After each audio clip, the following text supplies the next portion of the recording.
We got some great Washington expertise tonight.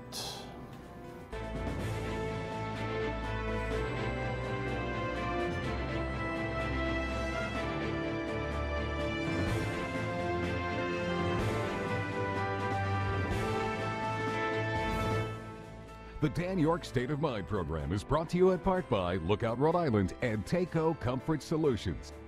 I could actually have Tim Edgar here just about any day of the week, and we'd have plenty to speak about, but he revisits us this evening. He is a cybersecurity expert. He has served in Washington for both Republican and Democrat administrations. He is a senior fellow at Brown University. He's the author of Beyond Snowden, a book that you've got to read if you want to be up on all the technological issues that and security issues and how they intertwine, and our own privacy matters and all that kind of stuff. We'll touch base on some of those matters tonight. Facebook is under duress again from a behind-the-scenes how to make the sausage investigation by the New York Times. So there's a lot on our plate. Great to have you in on this Friday evening. For those of you who do not know, we record our Friday programs on Thursday.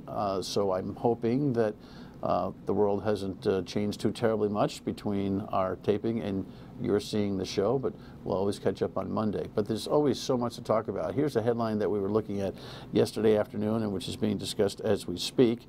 Well, that's Melania Trump talking about her own challenges, but we also have the Trump attacks the Mueller team. There we go. We'll get to Melania because she's got a problem with the Deputy National Security Advisor. Tim has seen all of this stuff in Washington. But here's the latest that we had at press time on the Mueller investigation. He's been a high-ranking official as Chief of Staff at the Department of Justice, and we remain very confident that he'll lead there with integrity and in a proper manner. The Trump administration continues to back Acting Attorney General Matthew Whitaker as the outcry grows for him to recuse himself from overseeing Special Counsel Robert Mueller's investigation into Russian collusion. Top House and Senate Democrats sent a letter to the Justice Department's Chief Ethics Officer, citing Whitaker's past remarks criticizing the probe as reason for him to step aside. We've been concerned for nearly a year that the president might curtail or eliminate the Mueller investigation. House Democrats have vowed to subpoena Whitaker to testify about his past statements if he does not recuse himself, though many Republicans point out that Whitaker's time as acting attorney general is limited. I think he will be there for a short while. I think everybody, including my Democratic friends, ought to give him a chance to find the men's room before they try to beat him half to death. Yet there are some Republicans also expressing concern. Senator Jeff Flake has vowed to go to the Senate floor this week to demand a bill to protect Mueller. The president has made conflicting public statements about Whitaker, first saying weeks ago that he knew him, then last week saying he does not know him. Mr. Trump tried to clarify those statements on Twitter, saying he does not know Whitaker socially. The president does know Matt Whitaker, has gotten to know him over the course of the last year since he has been the chief of staff to the attorney general. The House and Senate return to Washington this week. Democrats say they will continue pressuring Republican leaders in both chambers for measures to protect Mueller. My goodness, Timothy Edgar, there's so much just in that story alone, right? Go ahead and riff. Well, you know, as we were just commenting, Kellyanne Conway's husband, George Conway, wrote an op-ed in the New York Times saying this appointment was illegal, and I think it's a very persuasive one. You've got a deputy attorney general who's in place, who's been confirmed by the Senate. Under the statute, it says he's the one if the attorney general is resigned. Now, Trump has tried to create this Vacancies Act argument, not a very good one. And the Constitution, you know, puts in checks and balances. And one of those checks and balances is when you have positions like the Attorney General, they have to be Senate confirmed. And if somebody resigns, that's why we have a succession where we go down the list of people who are Senate confirmed. And so this was always going to be a problem for Trump because if he gets rid of if he gets rid of Sessions, he ends up getting Rosenstein. But that was the way it was. And to do this end run, I think, is a very bad idea, not just for the Mueller investigation, but because then it puts in doubt whether the Attorney General, the acting Attorney General, really does, you know, is legally the acting Attorney General. And that's a problem for a host of legal issues. The only places, by the way, welcome. Good to see you. Good to see you too. This is an argument that you're making. It's an argument that the New York Times op-ed made, a bipartisan argument, by the way. The irony is that it is Kellyanne Conway's husband who has more than once opined a different point of view than the administration, which is all fair in love and marriage, I guess. but we don't have any other officialdom of argument. We have press argument. We have, you know, opinion argument. The Justice Department has cultivated its own defense of this. Sure, but that's going to be tested in court almost immediately because the Attorney General is a named person in almost every lawsuit. So a federal court will have to decide who the Attorney General is. They could have avoided this whole problem. Meaning any random case will cause this. That's right. We already have a court challenge. The state of Maryland named Jeff Sessions as the Attorney General. Now the way you do that normally is you substitute the successor.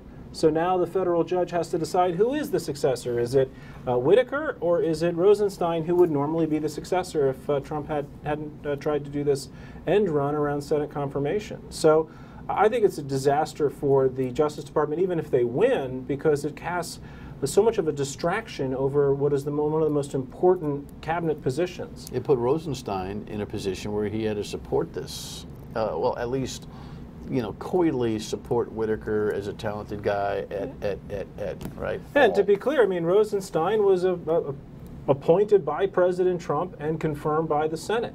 If Trump wants to fire him, he can, but then you get another, you get this list, you go down the list. You don't just take somebody you like because he was a partisan Republican who was the chief of staff. I think it was one of the other legal scholars said constitutionally that makes you a nobody. And that's exactly right. When you're the chief of staff to the Attorney General, you're a staffer to the office. This guy Matt Whitaker is a former U.S. attorney. That's true. You don't get to be a U.S. attorney without understanding these things. Yes. What is going on?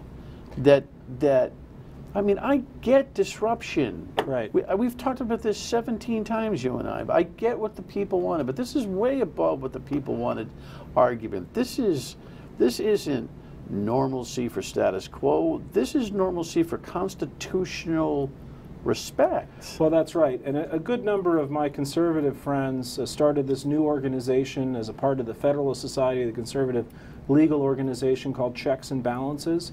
Some of my law school classmates who are on the conservative side, because they want to make that exact argument. They want to say, you know, we would like the Justice Department to be functioning properly. We need our Constitution to be functioning properly. And it shouldn't be a partisan argument. It should be an argument about how does our system of government work. And when you have this kind of chaos at the Justice Department, it's not good for anybody. Well, the Trump argument is that it's temporary. What's really interesting is he has cultivated a place now where nobody really pays attention to what he says. That's right. Only to what he does. And those who will defend will just... There isn't a lot of... Even Senator Kennedy there, well, we ought to let him find the men's room first. You actually burped out when we were watching this. No, we shouldn't let him find the men's room. No, he should be gone tomorrow. I mean, this isn't about, that's about making it about him. It's not about him. It's not about him. That's exactly right. There is the Deputy Attorney General is the #2 official in the Justice Department. He or she will run the entire Justice Department when the Attorney General is out doing testimony, making speeches. That's Rod Rosenstein. He was confirmed by the Senate. He could take over right now if Whitaker resigned. And that's really what should happen, because there's no question about him. Nobody would question his ability legally to represent the United States in court. And that's a distraction that the Justice Department doesn't need at this time. The Democrats are talking about it, of course. Chuck Schumer spoke about this Friday. Well, this is Friday, Thursday morning. And last week, President Trump went around the traditional line of succession in the Justice Department, what many believe to be a violation of the Constitution, to install an acting Attorney General whose only qualification for the job seems to be that he has publicly criticized the Russia probe. My friends, particularly my friends again on the Republican side, the writing's on the wall. Let's avoid this constitutional crisis. Let's at least stand up for rule of law. It's a pretty, solemn debate. It really is.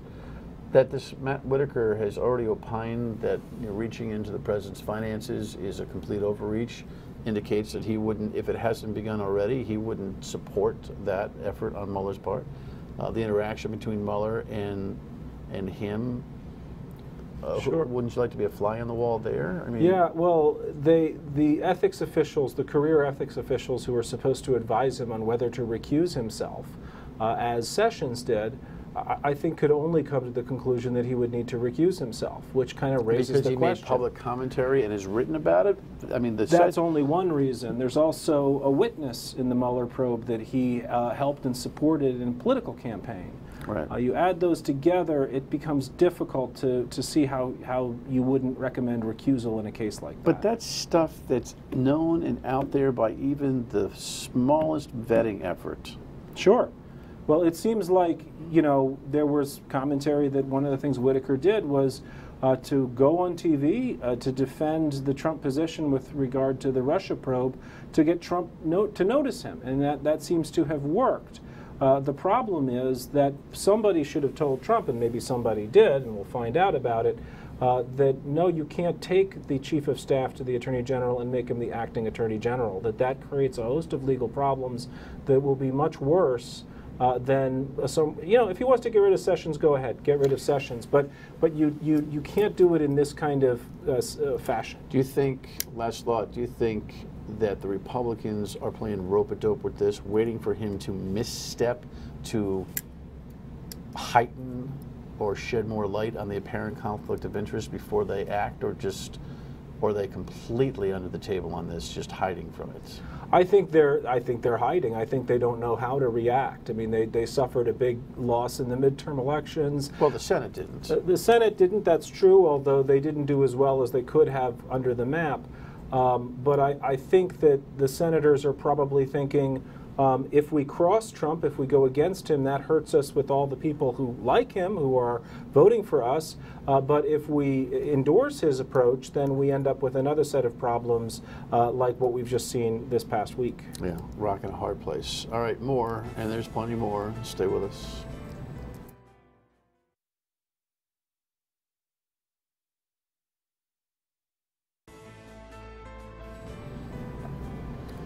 So, just as a follow-up, this is just one of the tweets that we got on Thursday. There's a couple of them. He's talking about the Mueller people screaming and shouting at people, whatever hearsay. He's you know, the total witch hunt, da-da-da-da, blah-blah-blah.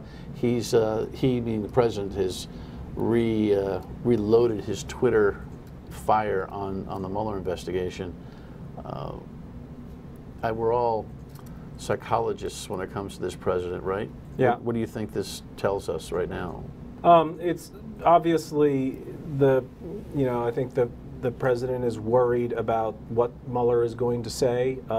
He doesn't know what Mueller's going to say. None of us do, because he has run that shop in a very tight way without any real leaks.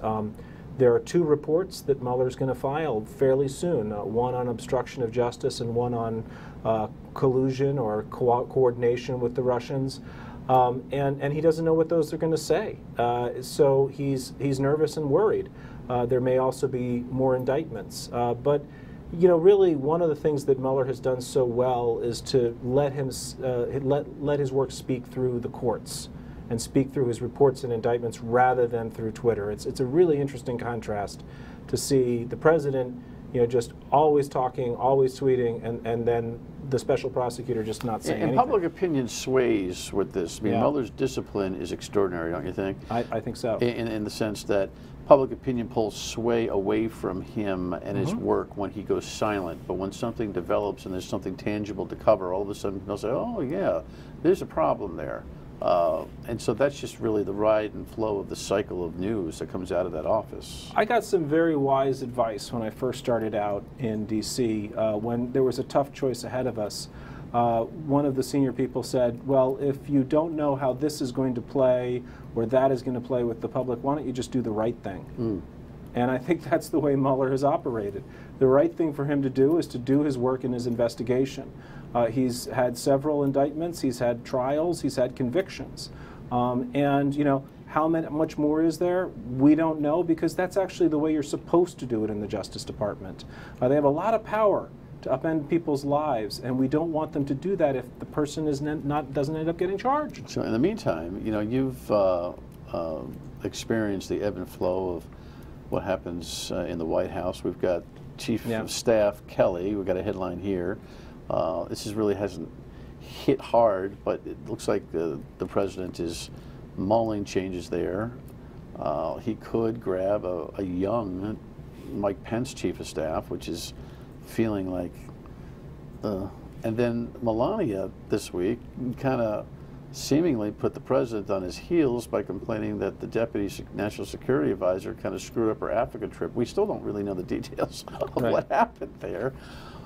Listen, it's been turbulent. It's been a reality television show from the beginning. Does it feel any more unique right now? Or? It seems to me like more of the same. I mean, you know, other than Melania getting involved so that it becomes somewhat of a marriage drama, just like with the Conways, you know, the Trumps' Thanksgiving starts to look more interesting.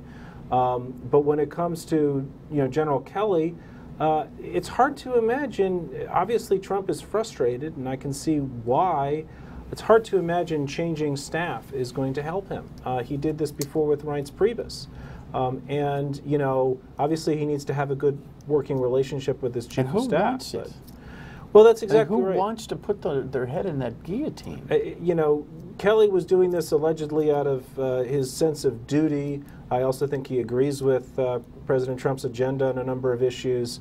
But yes, I think one of the problems for Trump is that he doesn't like firing people personally. He's asked Kelly to do it on numerous occasions. So who does he ask to fire Kelly? He's going to have to do that one himself, I think. And the defense secretary just seemingly just gets up every morning, does his job, figures out a way to tell the truth as best as he possibly can, although the caravan, I think, had him really in a bad spot. By the way, have you counted how many times the president's talked about the caravan since Election Day? Well, the thing that bothers me more than just how much of a phony story that was is the misuse of the American military by sending them to the border area to stop some group of unarmed, you know, undocumented immigrants that were going to claim asylum. We have a border patrol, we have a Homeland Security Department that handles those things every day. And the military can't really do much because they can't arrest people, they can't put people in deportation proceedings. So it seems much more like a TV show, and that's not the way the military should be used. Right. So you saw, we threw up the picture of the book Beyond Snowden. Timothy's expertise on these kinds of things, I'm sure it dovetails into the latest Facebook story. We will talk about that when we come back. Stay with us.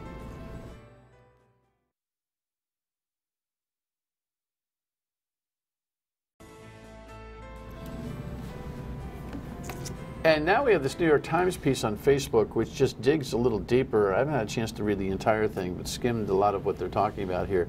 It seems that there is more evidence that Facebook either was or could have been more aware of what intervention occurred during the election, and the ownership that Zuckerberg has taken at this point doesn't seem to match up to what the Times is reporting. I think there's a lot of problems at Facebook in terms of the leadership. Both Zuckerberg and Sheryl Sandberg put their head in the sand.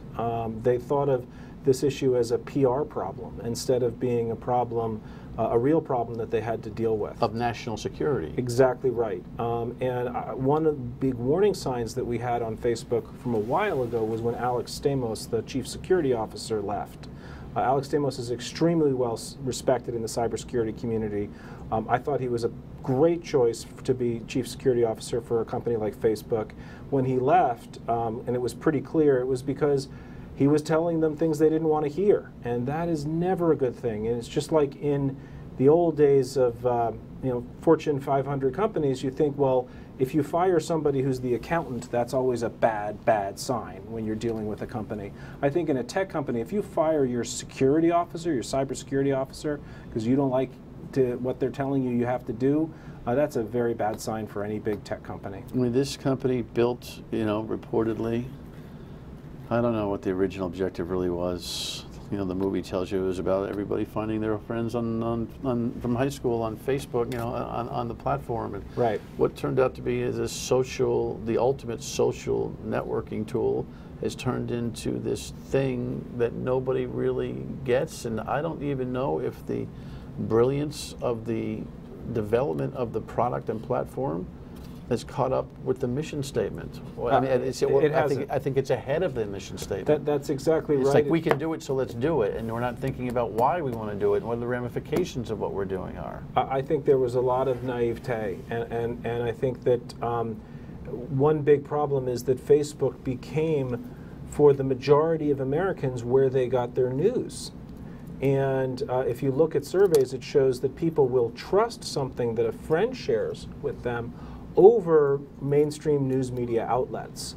And this was a disaster waiting to happen, which now we know, Sheryl Sandberg and Mark Zuckerberg certainly should have known much more about the problems that Facebook was creating, not just for democracy, but also for privacy and cybersecurity. And instead of taking strong action, they decided that they would try to put their heads down and hope it goes away. What thoughts in your book interface with this particular dilemma? Well, I talk in the book a lot about, privacy issues and how new technology and social media create an environment in which the government or any other actor can find out about us, find out about what we're doing and how we're doing it. The Europeans have very strict privacy rules that apply to things like social media companies. And companies like Facebook have been resisting those very strongly. I think that now is the time for companies in Silicon Valley to look at those rules in Europe and say, instead of pushing back so hard on them, maybe we ought to learn a little bit from them. So I only have less than a minute, but we have a Florida election that isn't resolved. My God, Tim, with all of the technology that we have in the world, is it even possible that we still have a president saying, hey, well, people get in line and keep going in the line and changing their clothes? And I mean, what is going on here? What's the matter with us? It's shocking that somebody's legally cast ballot would be thrown away because they signed their signature too quickly, and that appears to have been something that was going to be happening in Florida. It takes a long time to count ballots now, with provisional ballots, with mail-in ballots, with the changes that have been made over the years.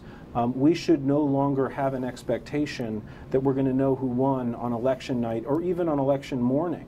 And we should understand, like other large democracies, I mean, India takes a couple weeks to count votes, and people expect that.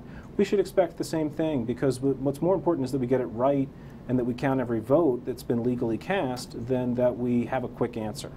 We have the technology to do it right? We should absolutely have that technology, and certainly something like a signature as a way of verifying who you are, that is a very outdated way of doing it. One of the problems is that it's also generational. People of the younger generation just don't think a signature is very important anymore, so they don't sign it in the same way. Well, we did the book show many shows ago, but get the book because it interfaces with a lot of the modern news in the cycle. Always great to get your perspective. Absolutely. Thank you, Professor. Final word when we come back. This Monday coming up, we're going to take a look at the legal and journalistic issues that are kind of going this way on whether Jim Acosta from CNN gets his press pass back. It's not just a simple matter. You have a great weekend.